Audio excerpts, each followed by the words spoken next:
नमस्कार. मालिकेच्या आजच्या भागामध्ये आपल्याला पाहायला मिळणार आहे की इकडे नागराज आता प्रियाच्या चांगलाच हात धुवून मागे लागलेला आहे.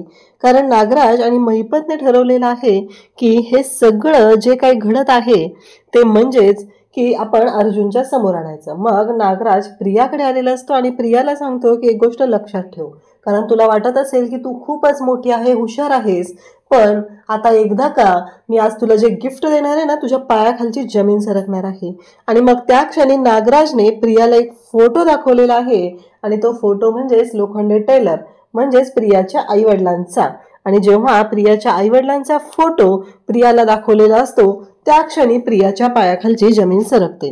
कारण प्रियाच्या आईवडिलांचा फोटो पाहून प्रियाला कळायचं बंद झालेलं असतं की हे जर आपले आईवडील आहेत.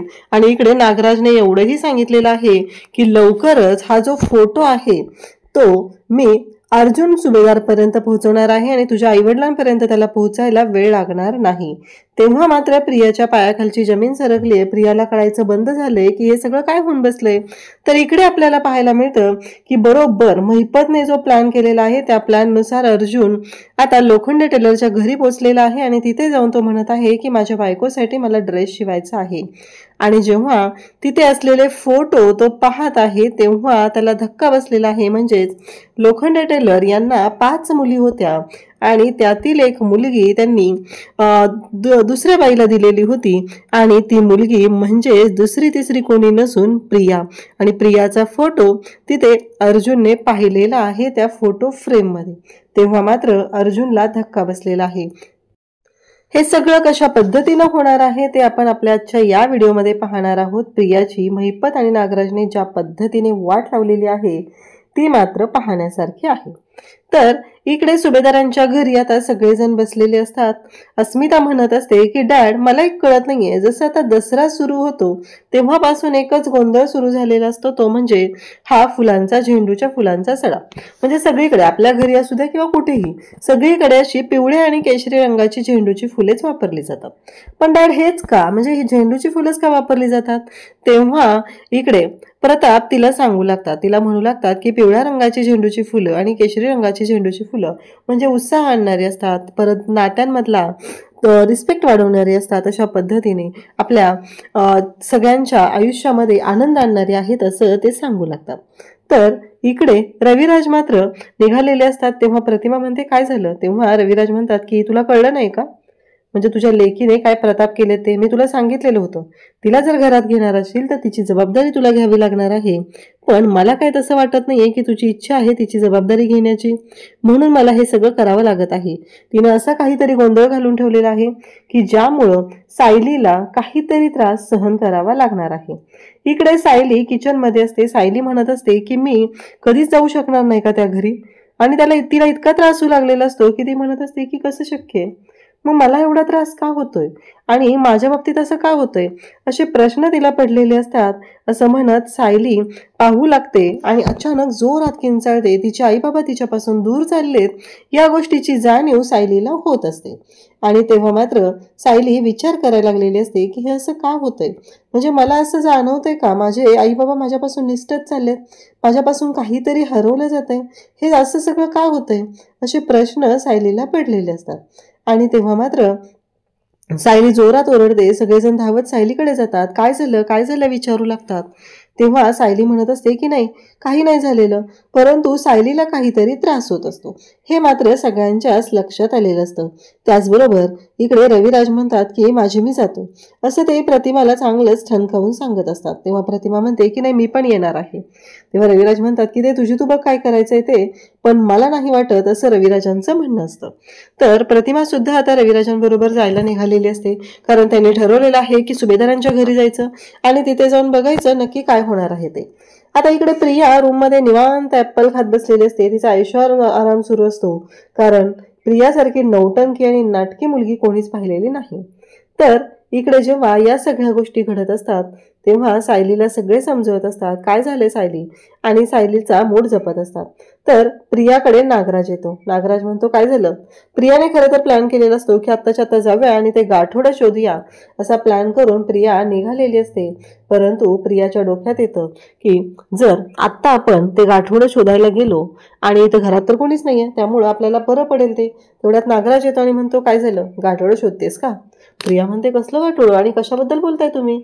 तेव्हा नागराज तिला म्हणू लागतो की आता कसं आहे माहितीये का, तुझं जे काही चाललंय ना ते आम्हाला कळणार नाही असं समजू नकोस तू. कसं आहे, ज्या ह्याच्यामध्ये तू खेळत आहेस ना त्याचा कॅप्टन मी आहे एवढं लक्षात ठेवायचंय. आणि तुला असं वाटत असेल की तू जे काही केलेलं आहे ते आम्हाला कळणार नाही तर ते पूर्णपणे चुकीचं आहे. आणि तू कसं आहे माहितीये का, पाणी द्यायचं काम करत होतीस, मग तुला असं वाटायला लागलं की तूच त्याचा हिरो झाला पाहिजे, तूच कॅप्टन झालं पाहिजे. पण एक गोष्ट लक्षात ठेव, त्या खेळामध्ये तुझ्या आधीपासून आम्ही आहोत, त्यामुळं तुझी कशी वाट लावायची ते आम्हाला चांगलंच माहिती आहे. असं म्हणत नागराज प्रियाला खूप मोठी धमकी देत असतो. तिला म्हणत असतो की तुला वाटत असेल की तू जे काय वागते ते आम्हाला कळणार नाही, परंतु तू ज्या ह्याच्यावरती आलेली आहेस ना ते सगळं आम्हाला माहिती आहे. अशा पद्धतीने नागराज तिला धमकावत असतो. तेव्हा प्रिया म्हणते काय, तुम्हीच तर एकटं पाडलेलं आहे. आणि तेव्हा नागराज म्हणतो हो आम्हीच एकटं पाडलंय, म्हणून तर तुला सांगत आहे, आठवण करून द्यायला आलेलो आहे की जर एकटं पाडायचं म्हणलं तरी सुद्धा आम्ही एकटं पाडू शकतो आणि काय करू शकतो ह्याचा अंदाज तुला येणार नाही. आता लवकरच महिपत बरोबर कशा पद्धतीने तुझा गेम करणार आहे हे तुला कळणारही नाही. कसं आहे माहितीये का, तू आत्ता आलीस, तुला खेळायला आम्ही आणलं आणि तू जर आमच्यावर चढ होत असशील तर मात्र आम्हाला विचार करावाच लागणार आहे. अशा पद्धतीने इकडे नागराज तिला धमकावत असतो. इकडे सुभेदारांच्या घरी सगळेजण जमलेले असतात. अस्मिता म्हणत असते की डॅड या ना, आपण ना हे करूया. तेव्हा प्रताप तिथे येतो आणि ती म्हणत असते की आपण ना सेल्फी काढूया असं तिचं म्हणणं असतं.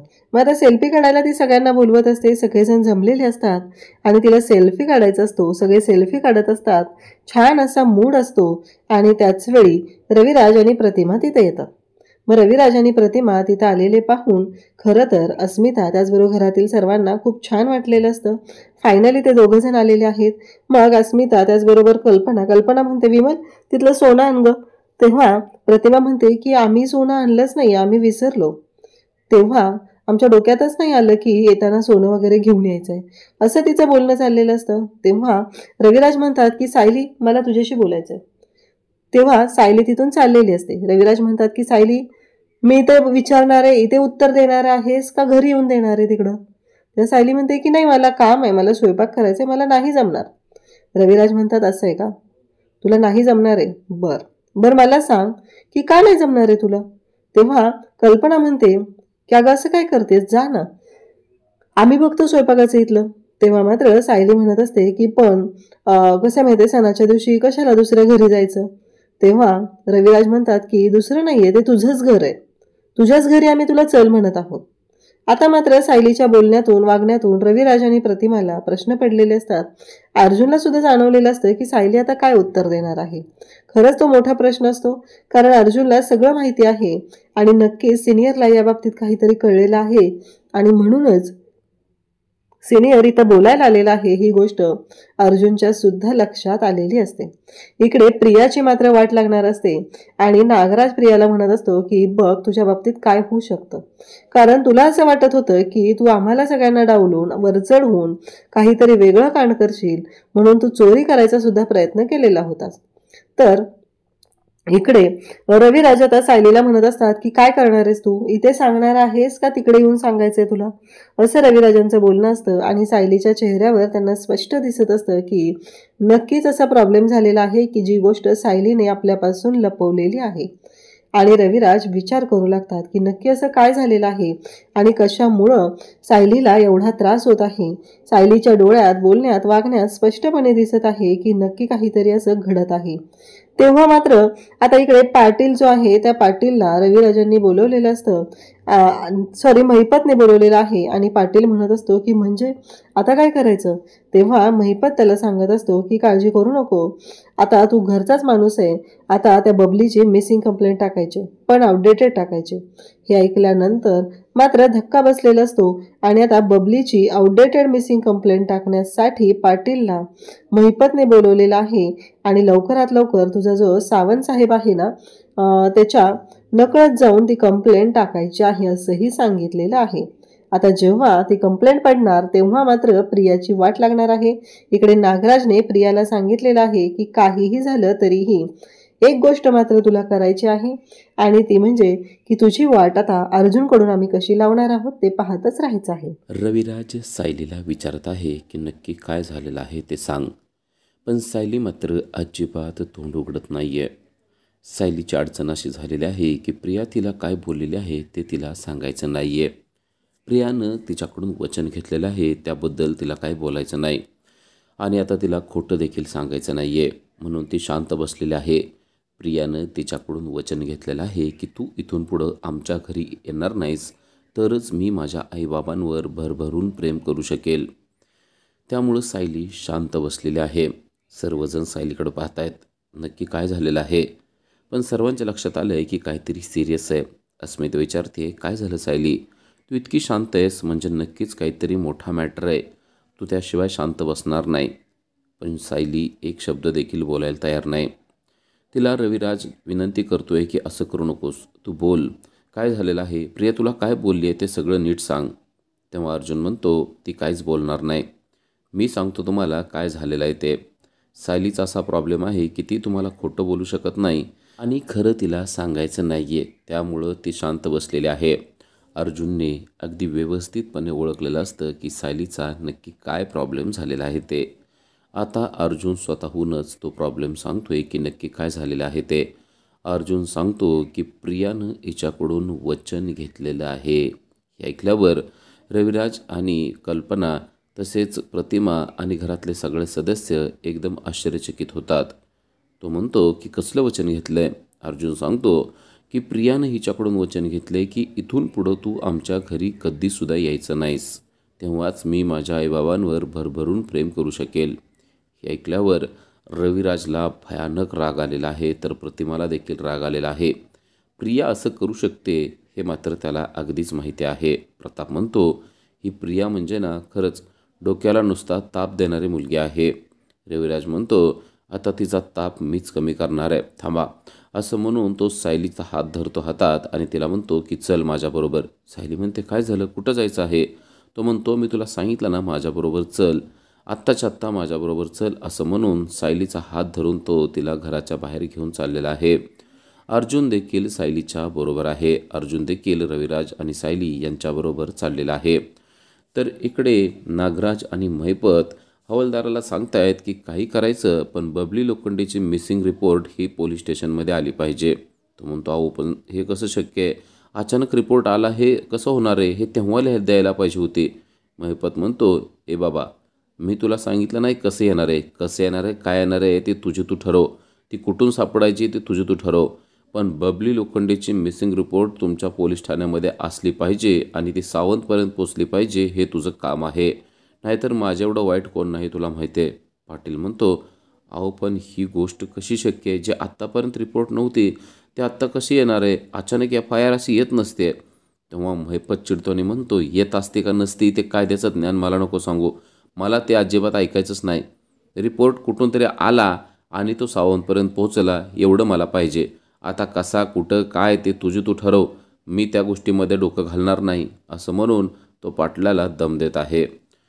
तर इकडे रविराज आता सायलीचा हात धरून स्वतःच्या घरी घेऊन आलेला आहे. सायली आलेली पाहून इकडे प्रियाला घाम फुटलेला आहे. नक्कीच काहीतरी मॅटर झाला आहे हे तिला समजतं आहे आणि मुद्दाम प्रियाच्या समोर उभा राहून रविराज तिला सांगतोय, बोल काय समस्या आहे तुझी, सांग. तेव्हा आता प्रियाला समजलं आहे की सायलीने नक्कीच आपल्याविषयी काहीतरी सांगितलेलं असणार आहे. खरं तर सायलीनं काहीच सांगितलेलं नसतं आहे, पण रविराजला सगळं सांगितलेलं असतं आहे ते अर्जुनने आणि त्याला महत्त्वाचा प्रॉब्लेम काय आहे ते समजलेलं असतं. त्यामुळे रविराज म्हणतो, आता इथून पुढं तू बाकी कोणाचं काहीच ऐकायचं नाही, मी जे सांगतोय ना तेवढं फक्त ऐकायचं. मी काय सांगतोय ते नीट ऐक. आजपासून तू या घरची मुलगी आहेस. मी आणि प्रतिमा तुझे आईबाबा आहोत आणि हे तुझं हक्काचं माहेर आहे. इथं येण्यासाठी तुला कुणाची विचारपूस करण्याची गरज नाही किंवा परवानगी काढण्याची गरज नाही. समजतंय? आत्तापासून तू माझी मुलगी आहेस. समजतंय मी तुला काय बोलतोय ते? असं म्हणून त्याने चक्क सायलीला मुलीचा दर्जा दिलेला असतो आणि सायली आपली मुलगी आहे असं प्रियासमोर जाहीरच करून टाकलेलं असतं. हे ऐकल्यावर प्रियाला मात्र खूपच वाईट वाटलेलं असतं. अर्जुनला तर समजतं की सायलीची स्वप्नपूर्तीच झालेली असते, तर प्रतिमाला देखील ही गोष्ट खूपच आवडलेली असते. त्यावर रविराज म्हणतो, जर का ही गोष्ट आमच्या घरातल्या कोणाला पटत नसेल तर त्याला मी काही करू शकत नाही. ज्यांना पटत नसेल त्यांनी हे घर सोडलं तरी मला काही प्रॉब्लेम नाही आहे. आणि लक्षात ठेव, ज्यांना या घरातच नव्हे तर जगातसुद्धा किंमत नाही त्या माणसाचा शब्द पाळण्याची काहीच गरज नाही आहे. असं म्हणल्यानंतर सायली एकदम खुश होते आणि रविराजला म्हणते की खरंच तुम्ही माझ्या डोक्यावरचं किती मोठं दडपण दूर केलं हे मी तुम्हाला सांगू शकत नाही. रविराज म्हणतो, म्हणून तर तुला इथं आणलेलं आहे आणि ज्या व्यक्तीपर्यंत हे पोहोचलं पाहिजे त्याला ऐकायला जायला पाहिजे, म्हणून तुला त्या व्यक्तीच्या समोर सांगतोय. कळतंय तुला? आजपासून तू कोण आहेस? तेव्हा ती म्हणते, आजपासून मी तुमची मुलगी आहे. बरोबर. आता या गोष्टी क्लिअर झालेल्या आहेत.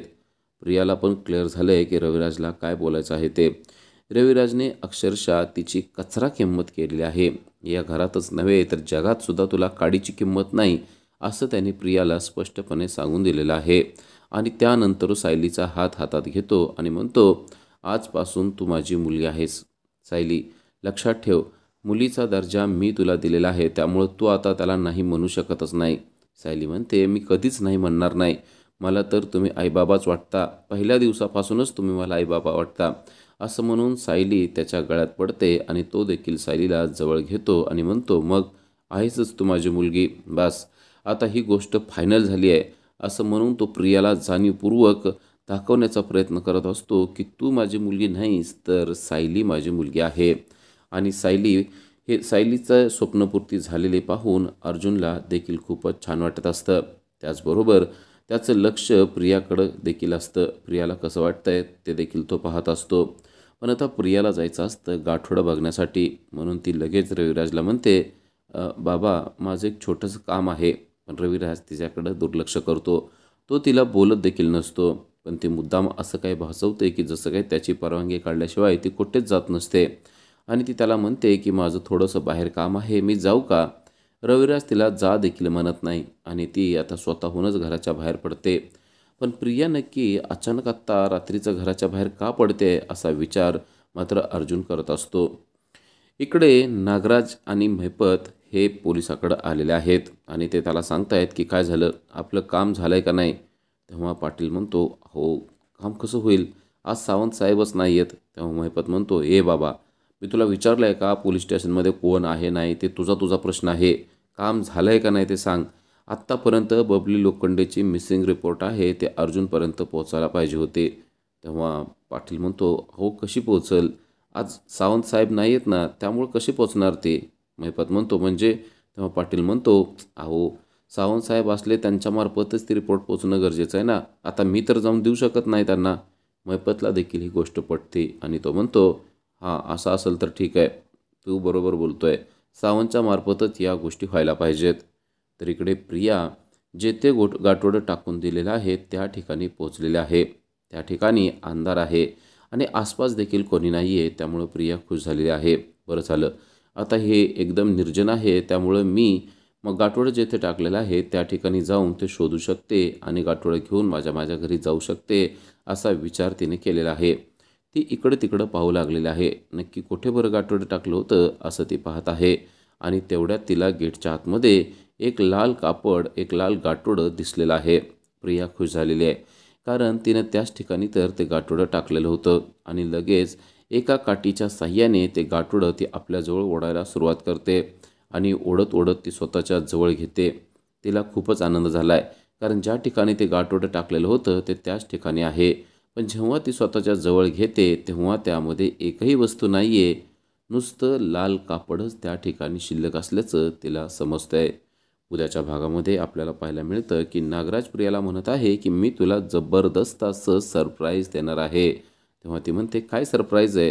तेव्हा तो मोबाईलमध्ये फोटो दाखवतो, तो म्हणजे तिच्या आईबापांचा, आणि तिला म्हणतो बबली लोखंडे माहिती आहे तुला, तिचे आईवडील आहेत हे, असं म्हणून तो प्रियाला खिजवत आहे. तर आता अर्जुनपर्यंत तो रिपोर्ट पोहोचलेला आहे आणि अर्जुन बबली लोखंडे म्हणजेच प्रियाच्या आईवडिलांच्या घरी पोहोचलेला आपल्याला पाहायला मिळत आहे. आणि तो मुद्दाम तेथे जाऊन माहिती काढण्यासाठी गेलेला आहे की नक्की बबली लोखंडेचे आईवडील कोण आहेत, आणि आतमध्ये गेल्यानंतर त्याला फोटो देखील पाहायला मिळत आहे. अशा सिरियलच्या अपडेटसाठी आजच आमच्या चॅनलला सबस्क्राईब करा. थँक्यू.